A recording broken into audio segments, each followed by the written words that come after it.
오늘 말씀도 사도행전 8장인데요. 이 8장은 사도행전 전체에서 중반부라고 했죠. 8장부터 12장까지가 중반부인데 이곳에는 당시 땅끝인 로마까지 복음이 전해지는데 과도기라고 했습니다. 유대 그리고 사마리아 그리고 저 위쪽 안디옥까지 복음이 전해져서 교회가 서는 데 대한 이야기를 합니다. 유대와 사마리아, 특히 오늘 보는 사마리아 지역에도 복음을 받아서 하나님을 믿는 자들이 많았다고 하는 것을 보면 지난 시간에 우리가 생각을 했죠. 이 사실을 보면 이방인들에게도 복음이 전해져서 교회가 설 수 있겠다는 확신을 가질 수 있겠습니다. 이것이 중반부인데 후반부는 13장부터 28장까지라고 했죠. 13장부터 마지막 28장까지는 그야말로 이방 지역인 당시의 땅끝인 로마까지 복음이 전해져서 교회가 서게 된 것을 가르치고 있습니다. 그럼 전반부는 1장에서 7장까지이죠. 지금까지 우리가 본 말씀인데요. 제자들을 중심으로 해서 성령을 보내실 그리스도의 약속을 믿고 예루살렘을 떠나지 않고 한 곳에 모여 있었는데, 그래서 성령이 강림하자 교회가 힘차게 서서 교회 안팎으로 문제가 있었지만 거기에 개의치 않고 힘차게 전진해 나간 사실을 7장까지 가르치고 있습니다. 오늘 우리가 생각하는 내용은 지지난 주부터 생각하고 있는데 중반부라고 했죠. 오늘 생각할 말씀은 두 가지입니다. 하나는 사마리아 사람들이 세례를 받고 성령을 받았다는 것이고, 그리고 오늘 성직 매매의 근원이 되는 시몬에 관한 이야기를 합니다. 시몬이 하나님의 능력, 선물, 은사를 돈을 주고 사려고 했던 말을 가르치고 있습니다. 이 점은 오늘 우리나라 교회가 아주 크게 들어야 할 말씀입니다. 우리나라 교회의 현실이기 때문입니다. 우리는 성직 매매와 전혀 관련이 없다. 그럴 교회가 있습니까? 이 성직 매매와 매매에서 자유로울 교회는 한 교회도 없습니다. 이건 설교를 끝까지 들으면 알 수 있겠습니다. 두 가지라고 했죠. 오늘 생각할 내용이 사마리아 사람들도 예수를 믿고 성령을 받았다 하는 것이고, 그리고 성직 매매의 근원이 되는 시몬에 관한 이야기입니다. 두 가지 중에 먼저 생각할 내용은 앞부분에 있는데요. 이 점이 좀 중요합니다. 물론 성직 매매의 근원이 되는 시몬에 관한 이야기가 중요한데 관련이 있습니다. 사마리아 사람들도 세례를 받고 성령을 받았다 하는 것입니다. 이 말씀이 오늘 우리에게는 그렇게 독특한 말씀이 아니죠. 보편적으로 해당되는 말씀이죠. 누구든지 예수 그리스도를 믿으면 세례를 받고 성령을 받는다 하는 것이죠. 물론 오순절 은사주의자들은 세례를 받고 2차적으로 성령을 또 받아야 한다는 주장을 하는데, 보편적으로 교회는 예수 그리스도를 믿으면 성령이 함께 하셔서 믿게 하셨기 때문에 성령이 함께 하신다, 성령이 임했다 하고 믿습니다. 그런데 사마리아 사람들이 세례를 받고 성령을 받았다 하는 이 사실은 우리가 생각하는 그런 정도의 말씀이 아닙니다. 독특한 특별한 말씀입니다. 왜 그렇죠? 당시로 돌아가서 생각하면 당시는 예루살렘 교회만 있었죠. 유대인 기독교회만 있었습니다. 사마리아 지역은 이방인들도 포함이 되어 있는데 이방 지역으로 가지 않은 상태입니다. 유대 기독교인만 있었습니다. 그런데 이방이 그 유대 기독교의 담을 넘었다는 이것은 아주 큰 일이죠. 세례를 받았다, 성령을 받았다 하는 이 일은 우리 시대에는 크게 와닿는 독특한 일이 아니지만 당시 유대 기독교인들이 생각할 때는 큰 일입니다. 이게 뭐지? 할 만한 일입니다. 세례가 무엇입니까? 세례를 받았다는데 세례가 무엇이죠? 세례는 그리스도와 연합의 세례이죠. 내가 그리스도를 주로 고백하고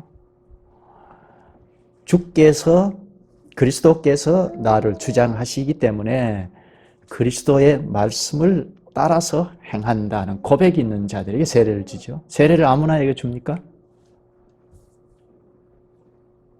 형식적으로 교회를 이루는 데서는 문답 공부를 몇 시간 하고 세례를 이렇게 대답하라 하고 세례를 주고받아 버리는데, 그렇지 않고 그리스도의 교회라면 이 교회 자체가 그리스도와 연합했고 그리스도의 말씀을 따라 좌우로 앞으로 전진해 나가기 때문에 당연히 새로 받는 사람들도 세례를 줄 때 그리스도와 연합했는지를 보고 같이 신앙생활 하면서 과연 그리스도와 연합했는지를 보는 것입니다. 먼저 하나님 말씀을 가르치는 겁니다. 하나님 말씀을 하나부터 자세 있게 전체적으로 쭉 가르치는데 거부하지 않고 받아들입니다. 그래서 나도 그리스도를 주로 모시고 섬기고 그리스도의 말씀을 따라 살겠습니다 고백하고 나오는 자에게 세례를 주죠. 과연 성령께서 일하신 결과라는 걸 알고 그리스도와 연합의 세례를 주고받습니다. 그렇죠? 그러니까 이 사마리아 사람들이 세례를 받았다 하는 것은 역시 그리스도와 연합의 사실을 확인하고 주고받았을 것 아닙니까? 그냥 입에 발린 소리로 나 예수 믿습니다 하니까 덜렁 주고받는 것이 아니죠. 하나님의 말씀을 잘 받고, 그래서 나도 그리스도를 주로, 나는 거기 하인처럼 따르고 주로 모시고 주의 말씀대로 살겠습니다 하는 자에게 세례를 준 것입니다. 이 일은 사람이 할 수 없는 일이죠. 세례를 주고받는 일. 내가 그리스도가 나의 주입니다. 이제는 주님의 말씀 따라서 살겠습니다 하는 이 고백은 인위적으로 할 수 없죠. 사람의 힘으로 할 수 없죠. 배후에 성령 하나님께서 함께 하셔서 일하신 결과입니다. 그러니까 사마리아 사람들이 세례를 받았다 하는 이 일은 유대 기독교인들이 볼 때는 굉장한 일입니다. 이방인들인데, 특히 사마리아 지역의 사람들은 유대인들하고는 앙숙관계라고 했죠. 지난 시간에 생각했습니다. 전혀 상종하지 않는, 그리로 갈만한 일도 돌아서 갔지 사마리아 지역을 땅조차도 밟지 않았습니다. 그만큼 부정한 지역이라고 했고 아주 업신여겼던 그런 사람들인데 지금 예수를 믿고 나와서 세례를 받았다는 이 이야기는 굉장한 일입니다. 이 예가 적합할지는 모르겠는데 우리가 지금 현재로 생각하면 저 김정은이가 예수 그리스도를 믿고 세례를 받았다고 하는 것과 비슷하다 할 수 있습니다. 한 예를 그렇게 들자면 그렇습니다. 우리가 얼른 납득하기 어렵잖아요. 본문을 좀 보면서 생각하죠. 본문 14절입니다. 예루살렘에 있는 사도들이 사마리아도 하나님의 말씀을 받았다함을 듣고 베드로와 요한을 보내매. 여기 보냈다 하는 건 파송했다는 것입니다. 이것은 오늘 선교지에서 복음을 전해서 세례를 받았다. 그 소식을 듣고 교회가 선교지에 교회 대표를 파송했다는 것과는 전혀 다릅니다. 오늘 교회가 선교지에 예수 믿는 사람이 생겼다 해서 파송할 때 어떻게 합니까? 대개 이제 목사를 파송하죠. 목사가 가서 과연 합당한 세례를 주고받은 것인지, 그리고 과연 그렇다 하면 격려하고 위로하고 우리와 동일하다, 우리와 천국 백성이다 하고 더 가르쳐서 신앙을 견고하게 하죠. 방문 목적이 그것이죠. 여기 사도들을 파송했는데요. 예루살렘 교회가 베드로와 요한을 파송했다고 합니다. 이게 굉장한 일이죠. 현재 우리가 선교 지역에서 예수 믿고 나온 사람들을 더 신앙을 견고하게 하고 격려하고 하기 위해서 교회가 목사를 파송하는 것과는 전혀 다릅니다. 그런 정도가 아니죠. 이거는 획기적인 일입니다. 방금 예를 들었듯이 마치 우리가 상상할 수 없는 사람, 김정은이 같은 사람이 예수 믿고 나와서 세례를 받았다 하는 것과 같은 겁니다. 얼른 납득이 잘 안 되죠. 그런데 지금 예루살렘 교회에서 베드로와 요한을 파송했다 하는 것은 엄청난 일이죠. 유대인들 입장에서 보면 놀랄 일입니다. 이게 뭐지 할 만한 일입니다. 그러니까 예루살렘 교회에서 베드로와 요한을 파송했다는 것은 유대 교회와는 전혀 다르다는 것을 증거하는 거죠. 증명하는 거죠. 이 원인이 무엇이죠? 어떻게 해서 이 유대 기독교인데 유대의 담을 넘지 못했는데 이런 일이 생겼을까요? 이건 예수 그리스도께서 십자가에 죽으신 효력이 그만큼 크다는 것이고, 그리고 특별히 예수 그리스도께서 하늘에 오르시기 직전에 말씀하신 것이 있잖아요. 사도행전 1장 8절에 성령이 임하면 유대와 사마리아와 땅끝까지 이르러 내 증인이 되리라 하신 말씀이 있습니다. 아마 이게 뭐지 하고 말씀으로 돌아가서 생각했을 것입니다. 예수 그리스도께서 우리에게 명령하신 바가 아닌가 했을 겁니다. 그래서 사도 둘을 파송한 겁니다. 그러니까 그리스도의 말씀에 복종한 거죠. 얼른 감정적으로는 납득이 잘 안 되지만 그러나 그리스도의 말씀이 이것이다 하고 복종한 거라고 볼 수 있죠. 근데 여기 파송했다고 하는데요. 베드로와 요한 같으면 그냥 가면 되잖아요. 그렇지 않습니까? 그런데 예루살렘 교회가 파송했다고 합니다. 로마 교회에서는 베드로가 수장이라고 해서 베드로의 후계자가 교황이라고 하지 않습니까? 벌써 이런 데서도 틀린 거죠. 베드로가 수장이면 수장이 마음대로 하면 되잖아요. 그런데 교회가 파송했어요. 선교는 개인이 하는 게 아니라는 거죠. 교회가 파송하고 지원하고 기도하고 해서 선교 지역에 가는 것입니다. 15절부터 보면 그들이 내려가서 그들을 위하여 성령 받기를 기도하니 베드로와 요한이 내려가서 기도를 했습니다. 16절 이는 아직 한 사람에게도 성령 내리신 일이 없고 오직 주 예수의 이름으로 세례만 받을 뿐이더라. 세례만 받았다, 성령은 받지 않았다. 이게 좀 어려운 난해한 구절입니다. 세례는 받았는데 성령은 받지 않았다. 이게 무슨 말일까요? 세례가 뭐라고 했습니까? 세례가 그리스도와 연합의 세례라고 했죠. 그리스도와 연합의 세례를 베풀려면 과연 이자가 그리스도와 연합했다는 것을 검토해서 신앙생활 같이 하면서 말씀을 전하고 해서 검토해서 과연 그렇다 할 만할 때 세례를 주고받잖아요. 그러니까 예수 그리스도께서 십자가에 대해서 죽음을 죽으셨다 하는 것을 첫째 받아들여서 내 죄를 위해서 대신 죽으셨다. 그러면 이제는 나의 주인은 내가 아니고 그리스도이다. 주가 그리스도이고 내가 이제는 주이신 그리스도의 말씀대로 살아야겠다. 이런 자들에게 세례를 주고받지 않습니까? 그러면 이건 사람의 힘을 할 수 없다고 했죠. 자기 스스로 아무리 믿고자 해도 믿고 예수 그리스도를 나의 주인이다 고백하고 나올 수 없다는 거죠. 속임으로 그렇게 나올 수는 있을지 모르겠습니다. 그러니까 사마리아 사람들이 세례를 받았다는 것은 이미 성령께서 일하셔서 예수 그리스도를 주로 믿고 나왔고, 그리고 주의 말씀 따라서 살겠다는 고백을 하고 나왔다는 겁니다.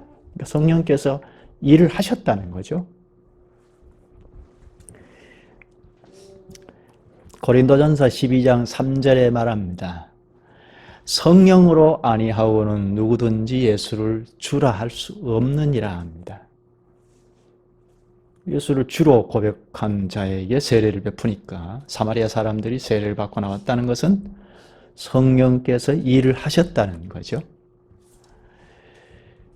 성령께서 일을 하셨으니까 주로 고백하고 세례를 받은 것입니다. 그러면 사마리아 사람들에게 성령이 함께 하셨다, 성령이 일하셨다는 거죠. 그런데 여기 아직 한 사람에게도 성령 내리신 일이 없고 합니다. 왜죠? 왜 이런 말을 했을까요?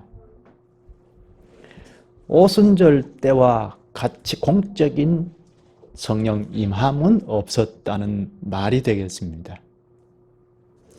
당신 특수 상황입니다. 오순절 성령 강림이 공적으로 임했는데 동시대이잖아요. 사마리아 지역에 복음을 전해서 세례를 받았다는 이것도 동시대인데, 그러나 아직 공식적으로 성령이 임한 사실은 없다는 겁니다.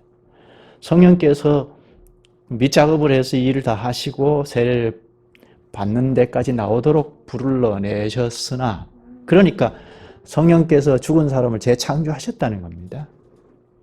그러나 공식적으로 오순절 성령 강림처럼 공식적으로 임한 사실은 없었다는 말이 되겠습니다. 그러면 왜 성령께서 공적으로 내리신 사실, 누구나 사마리아 사람들 누구나 봐도 성령이 공식적으로 임하셨다 하는 이런 사실이 없었을까요? 이건 예루살렘 교회를 위함일 수 있습니다. 베드로와 요한이 여기 파송을 받아서 와서 직접 목격하고, 우리와 동일한 형제들이다, 우리와 동일한 교회다, 그리스도와 연합한 자들이다 하는 것을 확증토록 한 것입니다.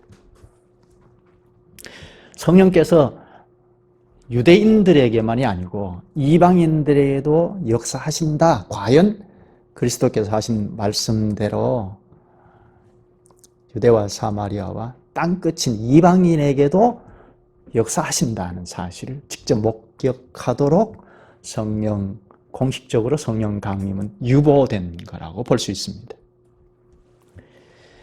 그러나 지금은 그렇지 않죠. 지금은 우리가 이방인이고, 그래서 그리스도를 믿고 나오면 이미 성령께서 재창조의 일을 하셨다는 것을 알고 성령이 함께 하신다는 것을 알죠. 그러니까 예수 믿는 자에게 세례를 주고 성령이 함께 하신다는 것을 다 믿습니다. 이건 보편화된 건데 당신이 보편화된 것이 아니죠. 특수한 상황입니다. 물론 은사주의자들은 그렇게 주장하지 않습니다. 여기 세례를 주고받았고 아직 성령은 강림하지 않았으니까 성령은 2차적으로 받아야 한다, 그렇게 주장합니다.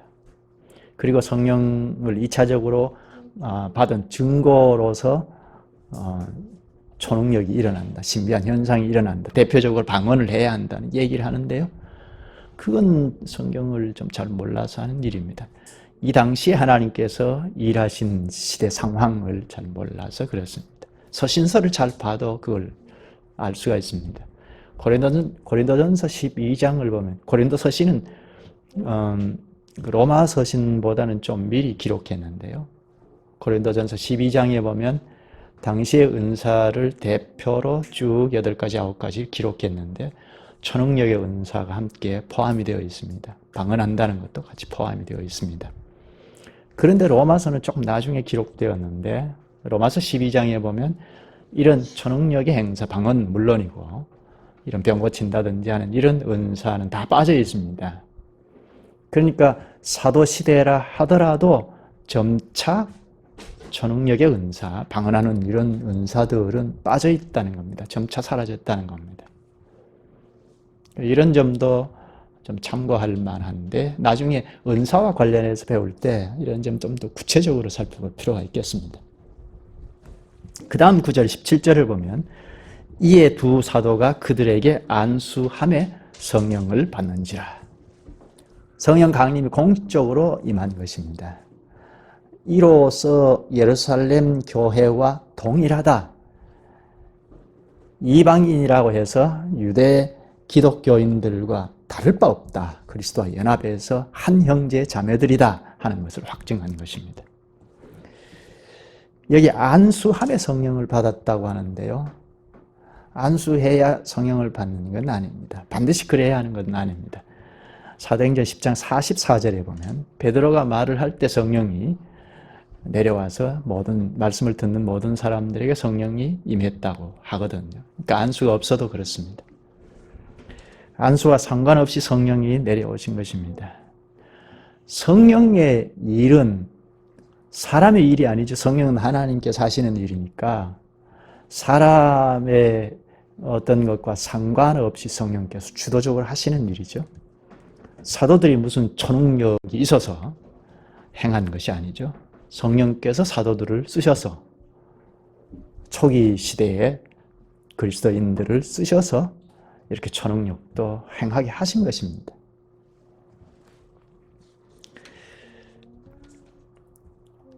베드로와 요한이 예루살렘 교회를 대표해서 사마리아 지역에 방문해서 기도해서 성령이 공적으로 임한 사실을 보고 시몬이 그걸 돈 주고 사려고 했습니다.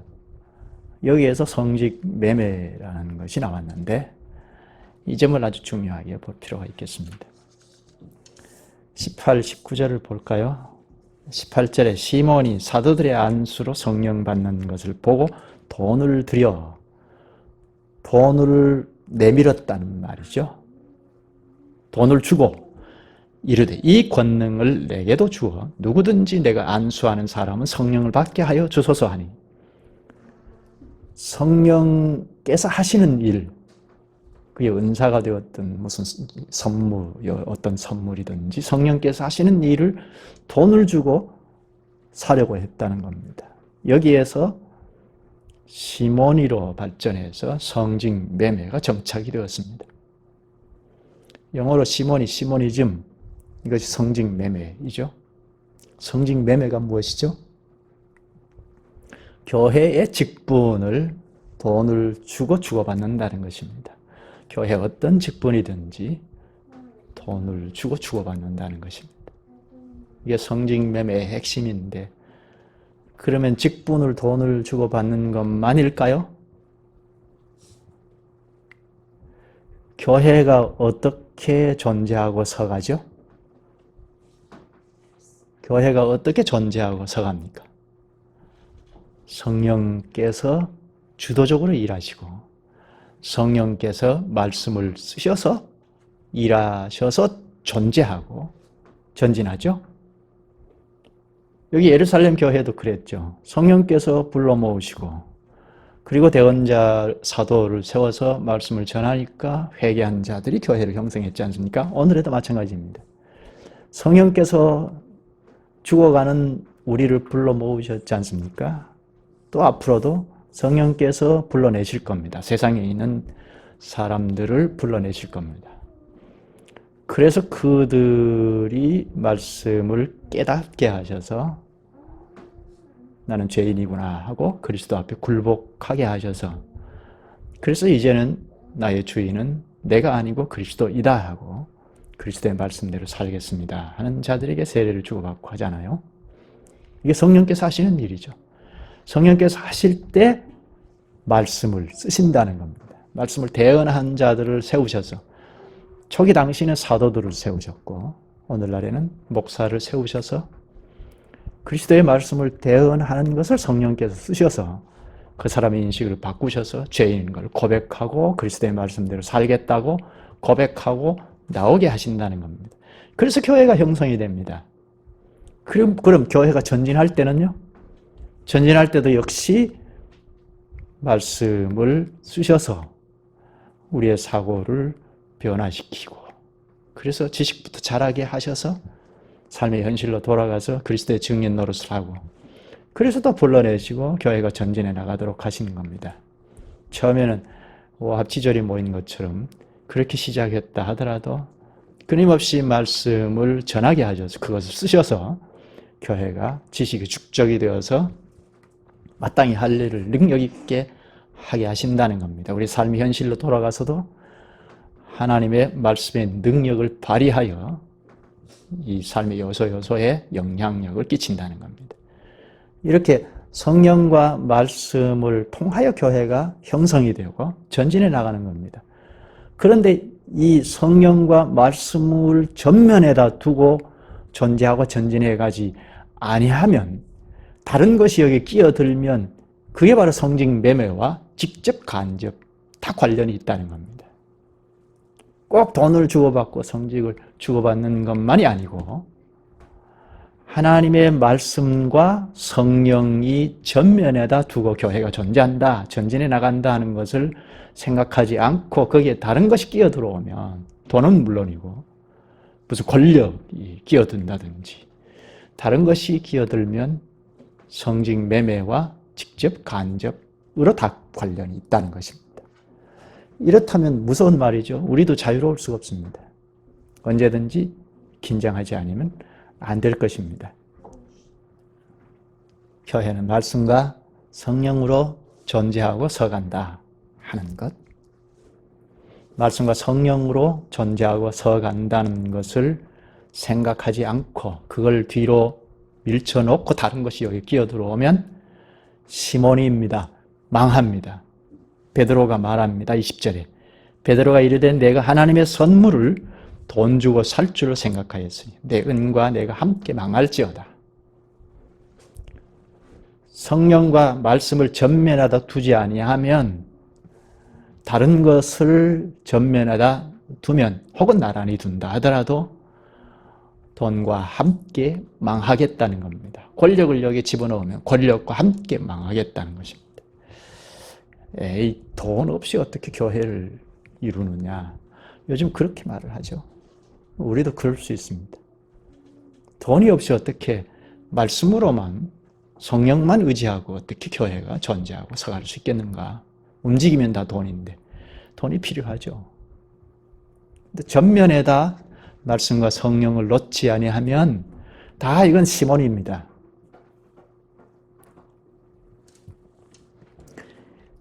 여기 유대교가 심하게 박해해서 기독교가 흩어지지 않으면 안 된 상황이었지 않습니까? 흩어져서 두루 다니며 복음을 전했습니다. 그래서 지금 사마리아에 그리스도를 따르는 사람들이 많았다고 합니다. 지난번에 보았죠. 그래서 지금 베드로와 요한을 파송해서 확인하고 성령을 받는 일이 공적으로 일어나고 한 것입니다. 그렇게 해서 교회가 형성이 되잖아요. 그러니까 순수히 하나님의 말씀으로만, 그리고 성령께서 일하심으로만 교회가 형성이 되는 겁니다. 전진하는 것도 마찬가지입니다. 이게 단면인데 사마리아 사람들도 예수 믿게 되었다, 교회가 형성이 되었다 하는 것을 우리 가르치고 있지 않습니까? 그러니까 성령의 능력으로, 말씀으로 교회가 형성이 되고 서간다는 겁니다. 물론 돈이 없으면 우리가 굶어 죽을 수 있습니다. 그렇죠. 돈 없으면 먹을 수 없으면 굶어 죽죠. 그래서 너는 말씀을 전파하라. 때를 얻든지 못 얻든지 항상 힘쓰라. 범사의 오래 참음과 가르침으로 경책하며 경계하며 권하라 했습니다. 디모데후서 4장 2절. 굶어 죽는 한이 있어도 말씀을 전하라. 말씀을 지키라는 겁니다. 이게 순교 신앙이죠. 이게 순교 신앙입니다. 오늘 우리 한국 교회적 현실에서는 찾기가 참 어려운데요. 그 다음 여기 하나님께서 하시는 일, 하나님께서 주시는 선물, 이를 돈을 주고 살 줄 생각하면 돈과 함께 망한다 했는데, 이 말씀을 들은 시몬이 24절에 나를 위하여 주께 기도하여 말한 것이 하나도 내게 임하지 않게 하소서 하고 도움을 청합니다. 그래서 시몬이 회개했는지 안 했는지는 잘 알 수 없습니다. 기록이 없으니까요. 어떤 사람은 회개했다고 하는 사람이 있고 그렇지 않다고 하는 사람이 있습니다. 그러나 회개했다면 여기 좀 언급했을 텐데 기록이 없는 걸 보면 회개하지 않았을 수 있습니다. 여기 오늘 본문에 우리에게 크게 말씀하는 것이 무엇이죠? 말씀과 성령으로 존재하고 서간다는 정신을 잃어버리면, 거기에 돈이 끼어들면 돈과 함께 망한다는 겁니다. 거기에 무슨 권력이 끼어들면 권력과 함께 망할 수 있다는 겁니다. 오늘 본문에서는 돈을 이야기했으니까 돈이 앞에 아른거리면 그리스도의 교회로 순수히 존재하고 서가기가 어렵습니다. 우리나라 교회가 이제는 뭐 공공연한 이야기가 되었는데요. 믿지 않는 사람들, 제 주변에 있는 믿지 않는 친밀한 사람들도 공히 이야기합니다. 돈을 주고받고 직분을 주고받고 하지 않느냐. 교회도 돈을 주고 팔고 사고 하지 않느냐 합니다. 이렇게 되어버렸어요. 이건 이 사도가 말한 돈과 함께 망한다는 이 말에 적합합니다. 이미 망하고 있죠. 교회가 이미 망하고 무너져 있죠. 예를 하나 들까요? 교회가 무식하다는 소리를 많이 듣습니다. 뭐 정상적인 교회로 서 있는 것 같은 교회라 하더라도 대부분이 우리나라 교회가 무식하다는 이야기를 합니다. 믿지 않는 사람들이 이야기합니다. 뭐 교인들이 무식하다. 이거 대부분이 이야기합니다. 여기 오늘 돈 이야기했으니까 돈이 끼어들면 차분히 앉아서 하나님의 말씀을 가르치고 배우는 일은 못합니다. 지금까지 우리 한국 교회 역사에서 보면 그래 왔습니다. 그리스도를 믿으면 구원 얻고 잘 믿으면 잘 먹고 잘 산다는 논리로 전했습니다. 그래서 지금 잘 먹고 잘 사는 상황이 되니까 말씀으로 돌아가서 차분히 말씀을 가르치고 배우고 할 필요성이 없게 되어버렸죠. 말씀으로 돌아갈 필요성이 없습니다. 예수 믿으니까 잘 되고 잘 살더라는 겁니다. 그런데 누가 말씀을 차분히, 이건 에너지가 필요하고 머리가 필요하고 시간이 필요하잖아요. 그러니까 차분히 앉아서 가르치고 배우는 일을 할 필요성을 못 느끼게 되는 겁니다. 아담의 후손으로 온 우리는 이 지각의 치명타를 입었기 때문에 그리스도를 믿고 왔다 하더라도 무지가 벗어나려면 말씀으로 돌아가야 하는데, 스스로는 아무리 작심을 해도 이 무지에서 벗어날 수가 없습니다. 제가 자랄 때부터 차분히 말씀을 가르치고 배워야 교회가 건강하게 존재하고 전진한다는 설교를 들어본 적이 없습니다. 물론 지금은 여기저기에서 잘 깨달은 목회자들이 잘 가르쳐서 말씀을 순수히 전하고 가르치지 아니하면 교회가 순수하게 그리스도의 교회로 건강하게 서고 전진할 수 없다는 가르침이 있습니다만, 그러나 상대적으로 숫자가 적으니까 지금까지도 말씀으로 돌아가서 하나님의 말씀을 순수하게 가르치고 배우지 아니하면 그리스도의 교회답게 건강하게 존재한다, 전진한다 하는 가르침은 극히 적습니다. 그 원인의 하나가 바로 돈을 앞세운다는 겁니다. 물질을 앞세운다는 겁니다. 물질을 앞세우니 결국은 말씀으로 돌아갈 힘도 그럴 필요성도 없고 말씀으로 돌아가지 아니하니까 아는 것이 적어서 하나님 앞에서 하나님을 아는 지식, 이 지식이 짧아서 분별력이 생기지 않습니다. 하나님 말씀이 판단의 기준이고 분별력이지 않습니까? 그러니까 이 세상 지식에도 못 쫓아가는 현실이 되어버렸습니다. 하나님의 말씀이 축적이 되어서 분별력을 가지고 바라보아야 세상 지식도 영향력을 끼쳐서 지도하고 이끌고 할 수 있을 텐데 세상 교육 하나도 못 쫓아갑니다. 잘못된 교육이 있어도 이걸 분별해서 잘못되었다는 판단도 할 수 없는 상황이 되어버렸습니다. 정치, 경제, 사회, 문화 모든 부분에 기독교인 교회가 선도하고 지도하지 못하잖아요. 이건 가르침의 문제, 배움의 문제입니다. 하나님 말씀의 지식이 없어서 그렇습니다. 하나님 말씀의 지식이 없으니까 돈이 교회 안에 판을 치고 신비주의가 판을 치고 인본주의가 판을 치고 온갖 것이 다 들어와 있습니다. 교회 안에. 지금은 이념이 교회 안에 깊숙이 들어와서 하나님 말씀으로 이걸 이기고 나갈 수가 없습니다. 이렇게 힘이 나약해져 버렸습니다. 이게 하나님의 징계이죠. 그 원인 중에 하나가 시몬이라는 겁니다. 시몬이는 돈으로 하나님의 말씀과 하나님, 성령 하나님을 능가하는 것. 그러니까 돈으로 직분을 주고받는 것인데 성령과 말씀을 전면에다 놓지 아니한 모든 것이 시몬이와 직간접으로 관련이 있습니다. 하나님의 이름을 팔아서 하나님을 팔아서 먹고 사는 걸 말합니다. 단적으로 말하면 하나님을 팔아먹는다는 겁니다. 무엇으로든지 하나님을 팔아먹는다는 겁니다. 오늘 우리는 여기에서 좀 벗어나야 하겠습니다. 하나님의 이름으로 그러니까 돈으로 하나님을 팔아먹을 수도 있고 권력으로 하나님을 팔아먹을 수도 있죠. 힘의 논리로 하나님을 팔아먹을 수 있습니다. 잘 알지도 못하면서 성경 구절을 이리저리 둘러대서 하나님 팔아먹는 일이 얼마나 많습니까?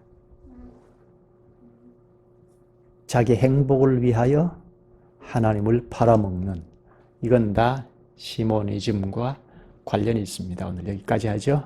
기도하시죠. 자비하신 주님, 오늘도 저희에게 말씀으로 지적하고 책망하시옵나이다. 시몬과 같이 나의 안위, 인생 행복을 위하여 주님을 팔아먹는 이러한 시대에 저희도 별 수 없이 이리저리 다 영향을 받고 살아가고 있기에 주께서 너희는 좀 나를 팔아먹지 마라 하시옵나이다. 주님, 저희가 정신 차리고 주님의 말씀을 전면에 세워놓고 교회를 이루게 하시옵소서. 시모니즘이 팽배한 이 시대에 저희도 별 수 없이 돈에 약하고 힘의 논리 앞에 굴복하기 쉬운 연약한 존재이오니 주님, 저희를 불쌍히 보시고 깨달음을 더하여 주시옵소서. 말씀이신 그리스도께서 저희의 양식이 되사 말씀의 지식이 크게 서게 하시옵소서. 성령께서 능력을 발휘할 수 있게 하시옵소서. 말씀과 이 말씀을 쓰시는 성령으로 아니하고는 다 망할 수밖에 없음을 절실히 인식하게 하시옵소서. 예수님의 이름으로 기도하옵나이다. 아멘.